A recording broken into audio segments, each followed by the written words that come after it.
వాక్కుకున్న పదును వాడి కత్తికి లేదు, జారవలదు నోరు జాగ్రత్త జాగ్రత్త అంటారు మన పెద్దలు. మనకి టైం వచ్చిందనో, టైం మనదేనో, లేకపోతే మనకు అవకాశం ఉంది కదా అని చెప్పి నోటుకొచ్చినట్టు మాట్లాడితే ఎప్పటికైనా ఇబ్బంది తప్పదు. కర్మ ఫలితం ప్రతి ఒక్కరు కూడా అనుభవించాల్సిందే. ఇప్పుడు ఏపీ మాజీ సీఎం జగన్మోహన్ రెడ్డిపై ఒక కేసు నమోదైంది. ఉండి టీడీపీ ఎమ్మెల్యే రఘురామకృష్ణంరాజు ఫిర్యాదుతో జగన్తో పాటు అప్పటి సిఐడి డీజీ సునీల్ కుమార్పై గుంటూరు పోలీసులు కేసు నమోదు చేశారు. కస్టడీ సమయంలో తనపై హత్యాయత్నం చేశారని రఘురామకృష్ణంరాజు తన ఫిర్యాదులో పేర్కొన్నారు.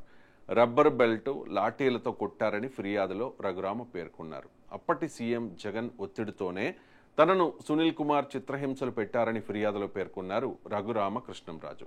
ఈ కేసులో మాజీ సీఎం జగన్ A3గా ఉన్నారు. ఇక నెక్స్ట్ ఎవరు? ఇదే ప్రశ్న వైఎస్ఆర్ కాంగ్రెస్ పార్టీ నాయకులను వెంటాడుతోంది. వైసీపీ హయాంలో హద్దు మీరి ప్రవర్తించిన వారు నిద్రలేని రాత్రులు గడుపుతూ ఉన్నారు. ఈ లిస్టులో ముఖ్యంగా 5 పేర్లు వినిపిస్తూ ఉన్నాయి. 1 కొడాలి నాని, 2 వల్లభనేని వంశీ, 3 సజ్జల రామకృష్ణారెడ్డి, 4 జోగి రమేష్, 5 బోరుగడ్డ అనిల్ కుమార్. మొదటి 4 వైఎస్ఆర్ కాంగ్రెస్ పార్టీ నాయకులు. కానీ బోరుగడ్డ అనిల్ కుమార్ మాత్రం వైసీపీ సానుభూతి పరుడు, జగన్కి పరమ భక్తుడు. మనం చూస్తూ ఉన్నాం. ఈయనే Borugadda Anil Kumar Republican party of India నాయకుడిగా పైకి చెప్పుకుంటూ, రామ్దాస్ అథవలే శిష్యుడిగా చెప్పుకుంటూ ఆయన వైఎస్ఆర్ కాంగ్రెస్ పార్టీకి పనిచేశారు. బోరుగడ్డ అనిల్ కుమార్ ఎంతలా అంటే జగన్మోహన్ రెడ్డి మీద ఒక మాట ఎవరైనా అన్నా, వైసీపీ ప్రభుత్వ విధానాల్ని ఎవరైనా విమర్శించినా కూడా వాళ్ళ మీద తనదైన స్టైల్లో బూతులతో విరుచుకుపడతారు బోరుగడ్డ అనిల్ కుమార్. సో బోరుగడ్డ అనిల్ కుమార్ ఎవరు అంటే జగన్కి పరమ వీరభక్తుడు, వైఎస్ జగన్కి దగ్గర బంధువునని చెప్పి గతంలో ఆయన చెప్పుకున్నారు.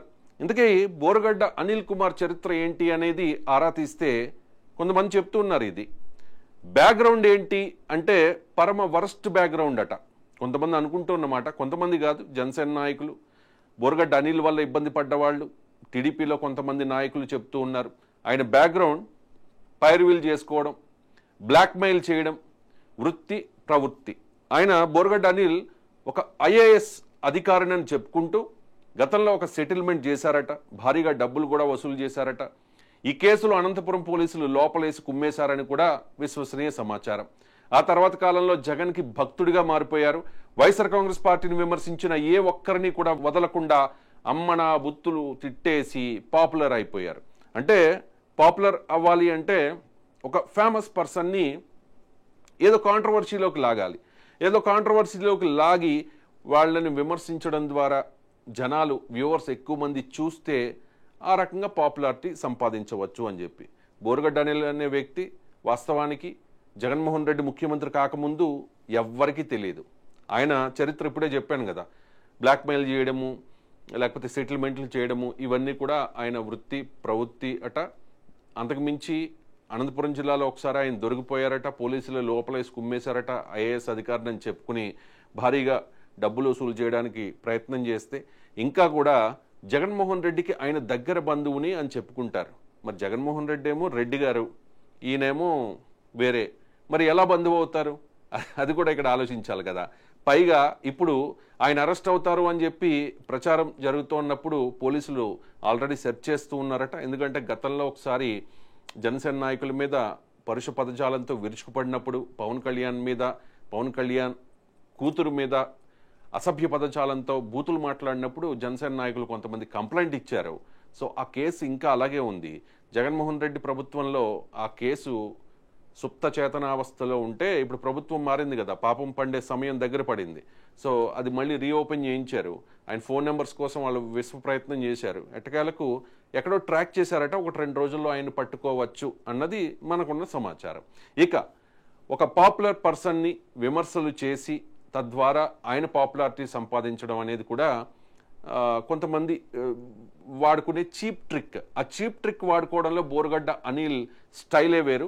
ఒక్కొక్కటిగా చెప్తాను నేను. ఇక్కడ ఆయన అంటే శాటిలైట్ ఛానల్స్ ఎవరు కూడా ఆయన పిలవవు. యూట్యూబ్ ఛానల్కి వెళ్ళి అక్కడ విషం కక్కుతూ ఉంటారు. ఆయన కక్కే విషయం ఎలా ఉంటుందనేది నేను ఒకసారి చూపిస్తాను. ఇది చూడొచ్చు మీరు. పవన్ కళ్యాణ్ ఉద్దేశించి ఒక యూట్యూబ్ ఛానల్లో ఆయన చేసిన వ్యాఖ్యలు. వాస్తవానికి ఈ వీడియో నా దగ్గర ఉంది, బట్ నేను ఇప్పుడు ప్లే చేయదలుచుకోలేదు. క్యారవాన్లో రేపులు చేసి పందులు కన్నట్టు పిల్లల్ని కన్నా వేస్ట్ నా డాషు అని చెప్పి ఆయన మాట్లాడాడు. అంటే మాట్లాడేటప్పుడు ఒక ఇది ఉండాలి కదా, అంటే మనకి వాక్ స్వతంత్రం ఉంది కదా అని చెప్పి నోటికొచ్చినట్టు మాట్లాడితే ఎవ్వరూ హర్షించరు. కానీ పవన్ కళ్యాణ్ భరించారు, వెయిట్ చేశారు. ఏ ఒక్కరోజు కూడా అన్ని విమర్శలు చేస్తూ ఉన్నా అతని పేరు కనీసం పలకల. ఏదో జనసేన నాయకులు కొంతమంది రియాక్ట్ అయ్యారు. కానీ ఇక నెక్స్ట్ ఇది చూడండి ఒకసారి.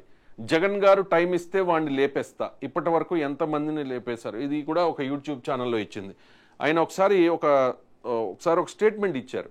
జగన్మోహన్ రెడ్డి గారు ఒక ఇన్స్ట్రక్షన్ ఇస్తే చంద్రబాబు నాయుడు, లోకేష్, పవన్ వీళ్ళందరి పేర్లు వరుసపెట్టి చెప్పి వాళ్ళని అవసరమైతే లేపేస్తా అంటే మనం అర్థం చేసుకోవచ్చు. అండ్ ఇక్కడ బోర్గడ్డ అనిల్ కుమార్ ఇన్ని విమర్శలు చేస్తూ ఉన్నా, ఇన్ని చవకబారు ఆరోపణలు చేస్తూ ఉన్నా, ఇంత శృతి మించి మాట్లాడుతూ ఉన్నా, నోటికొచ్చినట్టు మాట్లాడుతూ ఉన్నా, మరి జగన్మోహన్ రెడ్డి ప్రభుత్వంలో అధికార ప్రతినిధులు కానీ, సీనియర్ నాయకులు కానీ, సజ్జల రామకృష్ణారెడ్డి కానీ ఏ ఒక్కరూ కూడా ఇతనితో మాకు సంబంధం లేదు అని చెప్పడానికి ఎందుకో ముందుకు రాలా. దానికి తోడు అంటే యాక్షన్ తీసుకోవడం తర్వాత మాట, కనీసం అంటే కనీసం. అండ్ ఇంకొకటి, కోటంరెడ్డి శ్రీధర్ రెడ్డి అప్పుడు వైసీపీ ఎమ్మెల్యే, ఇప్పుడు టీడీపీ ఎమ్మెల్యే, అతన్ని ఉద్దేశించి ఆయన మాట్లాడిన మాటలు. ఎట్టన్నా నువ్వు చెప్పు, నేరుగానే మాట్లాడదాం అన్నా. నువ్వు తినండి నేరుగా నువ్వు రమ్మంటావు, నన్ను వస్తావా అని రమ్మంటావా? కాదన్నా, కరెక్ట్ గా కాదన్నా. ఇప్పుడు కాదు, ఒక మాట ప్రశ్నకు సమాధానం చెప్పు. ఒక్క ప్రశ్నకు సమాధానం చెప్పన్నా. జగన్మోహన్ రెడ్డి చరిష్మా లేకుండా నువ్వు గెలిచేవాడువా? ఎవరు కాదన్నా, నేను డైరెక్ట్ గా విలేకరుల సమావేశంలో చెప్పా. ఏమని? రెండు సార్లు జైలు గారు నాకు టికెట్ ఇచ్చారని చెప్పి. అన్నా ఇప్పటికీ మించిపోయింది లేదన్నా. పెద్ద ఆయన సీఎం కాడికి వచ్చి క్షమాపణ కోరు. అట్టలే కాదన్నా, లేదంటే ప్రజాగ్రహానికి నువ్వు గురవుతావు. సీరియస్ గా చెప్తున్నా నీకు. ఓకే మా థ్యాంక్ యూ. ఇంకా నువ్వు నన్ను తిట్టాల్సిన అవసరం తిట్టాల్సిన పని లేదన్నా. నువ్వు తిట్టే కాదు, పెద్ద ఆయన జోలికి వచ్చినావు అంటే రోడ్ల మీద ఈడ్చుకుంటూ వస్తామని చెప్తున్నా. సీఎం జోలికి వచ్చినావు అంటే మాత్రం రోడ్లో బండి కట్టుకొని ఈడ్చుకొని పోతాను నెల్లూరు అంగళ్ళలో చెప్తున్నా. రైట్. ఇది గతంలో బోర్గడ్డ అనిల్ కుమార్ కోటంరెడ్డి శ్రీధర్ రెడ్డిని ఉద్దేశించి మాట్లాడిన ఒక ఆడియో. అందరికీ తెలిసి ఇది పెద్ద సెన్సేషనల్ అయింది. అప్పుడు వైఎస్ఆర్ కాంగ్రెస్ పార్టీ ఎమ్మెల్యే కోటంరెడ్డి శ్రీధర్ రెడ్డి మరి సొంత పార్టీని ఎమ్మెల్యేని కనీసం ఆ పార్టీ కూడా కాదు కదా, జగన్మోహన్ రెడ్డి వీర భక్తుడే కానీ, వైసీపీ సింపథైజరే కానీ, వైసీపీ యాక్టివ్ లీడర్ కాదు, యాక్టివ్ కార్యకర్త కూడా కాదు బోర్గడ్డ అనిల్. మరి అలాంటి వ్యక్తి అంతలా మాట్లాడుతుంటే కనీసం వైసీపీ నాయకులు మాట్లాడలా. ఓకే, అదేదో పార్టీలో వ్యవహారం అనుకుందాం. కానీ పవన్ కళ్యాణ్ని ఉద్దేశించి, చంద్రబాబు నాయుడిని ఉద్దేశించి, లోకేష్ని ఉద్దేశించి, వాళ్ళ ఇంట్లోని ఆడవాళ్ళని ఉద్దేశించి, పవన్ కళ్యాణ్ కూతుర్ని ఉద్దేశించి ఇష్టం వచ్చినట్టు బరి తెగించి సభ్య సమాజం తలదించుకునేలా మాట్లాడుతుంటే కనీసం జగన్మోహన్ రెడ్డి ప్రభుత్వంలో ఏ ఒక్కరూ కూడా ఆనాటి కాలంలో స్పందించలే. బహుశా అదేనేమో, ఆ పాపమేనేమో 11కి పరిమితం చేసింది. నిజంగా చెప్పాలంటే వాస్తవంగా చాలామంది రాజకీయ విశ్లేషకులు కూడా చెప్తూ ఉన్నారు, పవన్ కళ్యాణ్ మీద వైసీపీ నాయకులు వ్యక్తిగతంగా చిమ్మిన విషమే ఈ రోజున వైఎస్ఆర్ కాంగ్రెస్ పార్టీ భూస్థాపితం అయిపోవడానికి కారణం అని చెప్పేసి. ఇక చూడండి, అసలు చిరంజీవి గారి కాలి గోటికి సరిపోతాడా బోర్గడ్డ అనిల్? చిరంజీవి గారిని ఉద్దేశించి ఆయన చేసిన వ్యాఖ్యలు. చిరంజీవి 1000 కోట్ల కోడలను తెచ్చుకున్నాడంట, ప్రపంచంలో రిచ్. చిరంజీవి గారికి ఏమైనా డబ్బులు అవసరమా? లేకపోతే పవన్ కళ్యాణ్ అంటే ఆయన పుట్టడమే గోల్డెన్ స్పూన్తో పుట్టారు, చిరంజీవి గారి బ్రదర్. అండ్ ఇంకొకటి రామ్ చరణ్ తేజ్, ఆయన చిరంజీవి గారి అబ్బాయి. ఆయన చిరంజీవి గారి లెగసీని కంటిన్యూ చేస్తూ ఉన్నారు. అండ్ ఆయన స్వయంగా ఆయన కృషి చేసి ఈ స్థాయికి వచ్చారు రామ్ చరణ్. మరి 1000 కోట్ల కోడలను తెచ్చుకున్నాడని చెప్పి కామెంట్స్ చేయడం అంటే చవకబారు మాటలు మాట. ఇవన్నీ కూడా చాలామంది జన సైనికులకి, మెగా అభిమానులకి కూడా ఆగ్రహం తెప్పించాయి. ఇక ఆల్రెడీ మనం మాట్లాడుకున్నాం కోటంరెడ్డి శ్రీధర్ రెడ్డి గురించి. ఇక నెక్స్ట్ ఇదేంటిది, అకీరానందన్ పవన్ కళ్యాణ్ ఎంత దారుణం చూడండి. ఇది నేను కనీసం చదవలేను, ఎక్కువసేపు అయితే నేను చూపించను. నోటికి వచ్చినట్టు మాట్లాడాడు బోర్గడ్డ అనిల్ కుమార్. ఇక ఈ షర్మిల విషయంలో జగన్మోహన్ రెడ్డిని ఎప్పుడైతే షర్మిల విమర్శించిందో షర్మిల మీద కూడా రియాక్ట్ అవ్వడం, షర్మిలను కూడా నీ బతుకు అది ఇది అని మాట్లాడడం. ఇక అసలు విషయం మాట్లాడుకోవాలంటే బోర్గడ్డ అనిల్కి పాపం పండే సమయం దగ్గరకు వచ్చేసింది.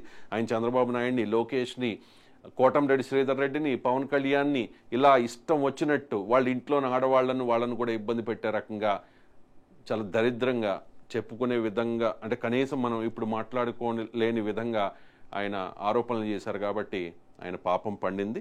1-2 రోజుల్లో ఆయన్ని అరెస్ట్ చేస్తారని మనకున్న సమాచారం.